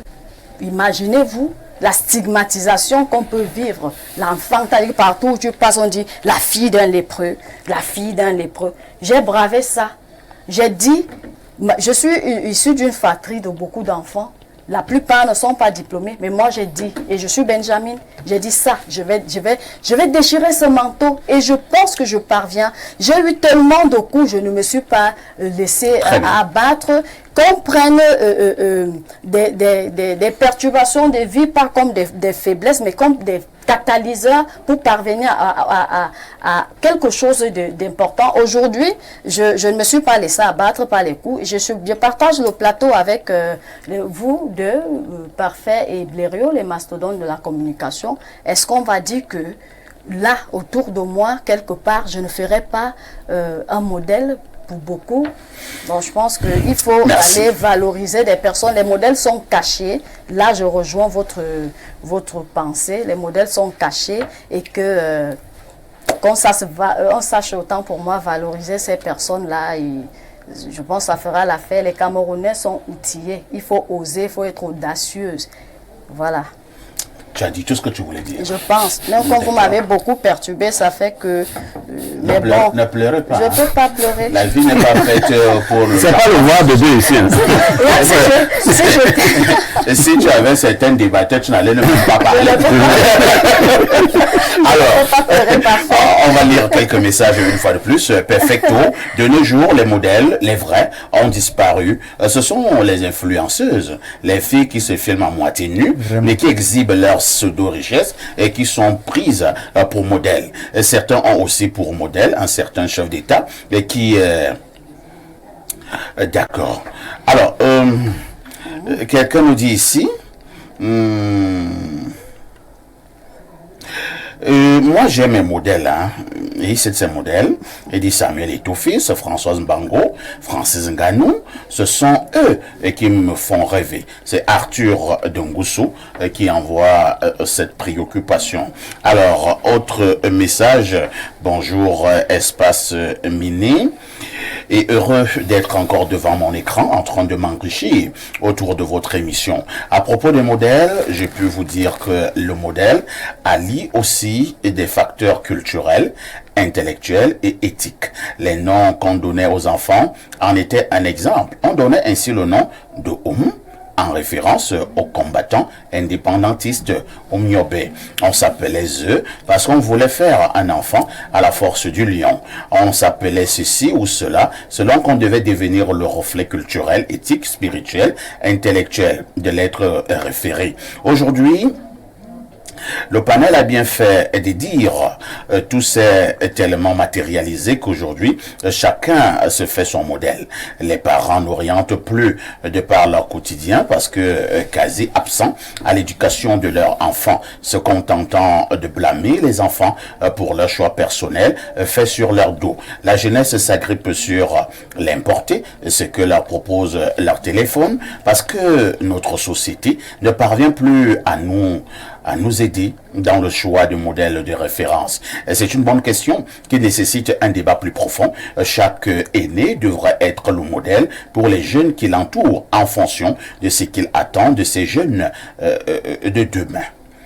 Floba de Mapou à Pouma. Merci. Autre message ce jour. Bonjour au PDG d'Info TV, mes salutations les plus différentes à l'endroit de vous-même, Parfait Haïti. Notre maître Socrate disait que dans une société en plein pourrissement, seuls les hommes cramponnés sur les biens matériels au détriment du perfectionnement moral seront pris comme des modèles par des ignorants. En fait, dans le contexte qui est le nôtre, le modèle est celui qui a réussi socialement, peu importe les moyens de sa réussite. À mon sens, pour construire des modèles, il faut d'abord détruire et éteindre les anti-modèles. Voilà pourquoi j'ai suggéré la confiscation du smartphone de l'île Ngonon, par exemple, qui nous met la honte et qui risque d'être pris comme un modèle artistique. Est beau ce qui plaît universellement, sans concept, le disait Kant. Un modèle doit être modèle pour tous, ici et ailleurs. Au Cameroun, j'ai 4 modèles. Martien Toit, Bibou Nissak, Blériou Niemek et mon feu père. Non, nous ne devons pas relativiser les modèles. C'est là le danger. Félix Nyingé, l'ami autoproclamé de Blériou. Je pense que Félix Nyingé a mon problème. Si on commence à relativiser les modèles, il y a un risque. On a une affaire là, on dit voilà le modèle. Mais en fait, c'est parce que toi, tu ne suis pas les réseaux sociaux. On est en train de nous imposer l'Ingono. Ces jours-ci, il est venu avec les chaînes, il a 300 chaînes autour de lui. Grand Barak l'accompagne. Oui, Grand Barak l'accompagne. Et on dit que voilà les modèles du Cameroun. Et tout le monde. Maintenant, quand on fait les sticks, tout le monde imite maintenant Nyangolo. Ils sont dans les challenges. Le challenge est Nyangolo. Oui. Et je vous assure, c'est terrible. On peut s'amuser un temps. Mais il faut quand même faire. Félix a raison, il faut arracher le téléphone à Nyangolo. Et désactiver son compte. Il y a dernièrement un artiste du chanvre insulté un journaliste sur les réseaux sociaux. Et les gens soutenaient. Oh, oui, il a raison. Un journaliste expert en chanvre. Ils ont des avocats. Un artiste musicien. Quand on dit artiste musicien, c'est avec trop de calcul. Non, pas calcul, c'est même lui donner trop de respect. C'est-à-dire que quelqu'un qui tape sur les calabasses, ça dit qu'il est musicien. Et qui a pour seul mérite le chanvre. Il insulte un journaliste. Et on dit qu'il a raison, c'est un modèle. Donc l'artiste là est un modèle. Lisons encore quelques messages. Bonjour chers démineurs, belle émission pour le sujet d'analyse du jour, tel un piquet que l'on insère en terre pour dresser les jeunes plantes. Mon modèle doit m'amener à tout moment à me remettre en question pour être sûr d'être toujours sur le bon chemin. Un modèle est une personne souvent lointaine ou proche en laquelle on aime et souhaite se reconnaître chaque fois qu'on se regarde dans un miroir. Chaque fois que l'on soupèse la morale qui nous guide et nos actes avec. Maintenant, quel modèle choisir pour le bien de nos sociétés? Si je veux devenir banquier, qui est mon modèle? Avocat, qui est mon modèle? Médecin, qui est mon modèle? Journaliste, qui est mon modèle? Musicien, quelle est ma référence? Et même citoyen tout court, quelles sont les personnes en société qui incarnent les valeurs hautement humaines et non marchandables? Qui devrait être la panacée. Et pour finir, un modèle, même quand il n'est pas un mentor, est l'exemple à suivre. C'est la tête qui modèle les pensées de la liesse, fût-elle populaire ou non. Chers frères africains, sachons choisir nos modèles, sachons choisir la valeur morale, celle qui n'a pas de prix. Merci. Ghislain Loric. Très bon message aussi, hein, professeur. Oui, très très bon message. Je pense que c'est un auditeur, c'est un téléspectateur, je l'ai dit, qui a vraiment suivi tout ce qu'on a dit et qui a vraiment donné une contribution qui va dans le sens de la synthétique de ce qu'on a dit. Alors je vais juste ajouter en disant ceci, nous devons avoir l'art du discernement aujourd'hui. Parce que nous sommes dans une histoire, comme je m'excuse auprès des dames, c'est comme le sac des femmes, le sac qu'elles appellent parfois, qu'elles qualifient de foutou. Bon, on a tout à l'intérieur, mais à chacun de savoir qu'est-ce qui est bien pour moi. Et maintenant, nous, en tant qu'aînés, est-ce que nous sommes des références pour ceux qui nous regardent, pour ceux qui nous admirent? Alors, nous avons à faire des toilettages, des hygiènes de comportement, parce que on doit être des exemples. Un exemple, c'est celui qui doit beaucoup souffrir, doit beaucoup peiner, afin que les autres trouvent en lui le profil recherché. C'est ce que nous devons faire chacun dans son activité, dans son environnement, dans son milieu. Je dois être un bon père, une référence pour mes enfants. Il ne doit pas être celui qui tape sur maman, celui dont on se plaint tous les jours de son infidélité, celui qui rentre la nuit. Bon, la construction du modèle est relative, elle est également sociale. Ça dit quoi?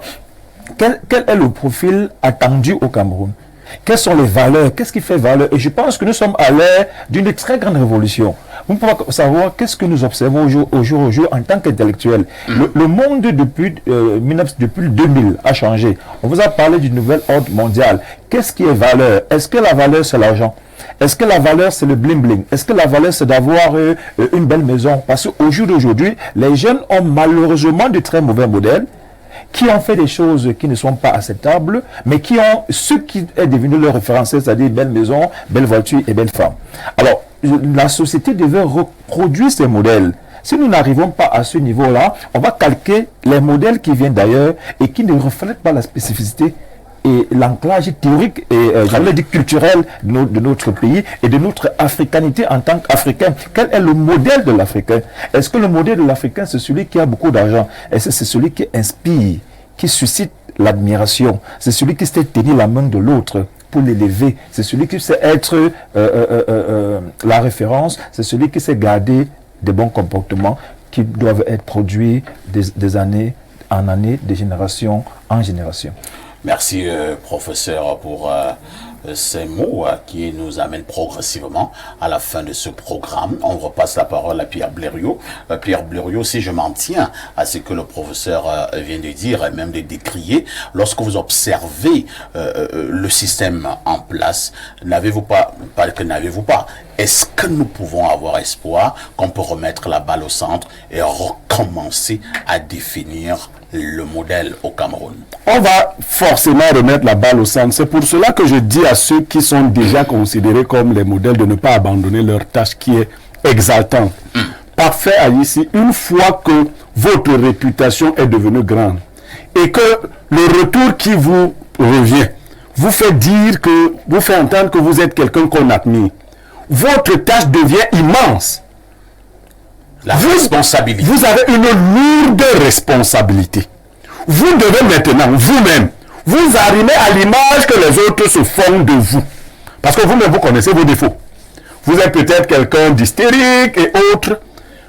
Ceux qui vous admirent n'aimeraient pas vous rencontrer dans certaines postures. Donc, il y a plus d'exigences vis-à-vis du modèle lui-même pour le demeurer. Parce que les valeurs, on le dit ici, comptent dans la durée. Et vous savez, ce n'est pas dans un seul milieu qu'on dira de vous que vous êtes un modèle. Et même, faites attention, vous pouvez être un modèle, les gens de mauvaise foi ne reconnaîtront pas que vous êtes un modèle. Ça ne change pas le principe. Voilà. Bon, au fond d'eux, ils disent que non, ils croient que. D'autres leur disent non, nous on ne l'aime pas, hein. Mais moi j'aime par exemple écouter ce qu'on appelait avant là les églisiens. Quelqu'un va vous dire, je n'aime pas la tête de Niemek. Mais vraiment, quand j'écoute, quand je prends des témoignages, vous avez été étudiant, que disent vos camarades de vous? Parce qu'au-delà des plateaux, qu'est-ce qu'ils pensent de vous?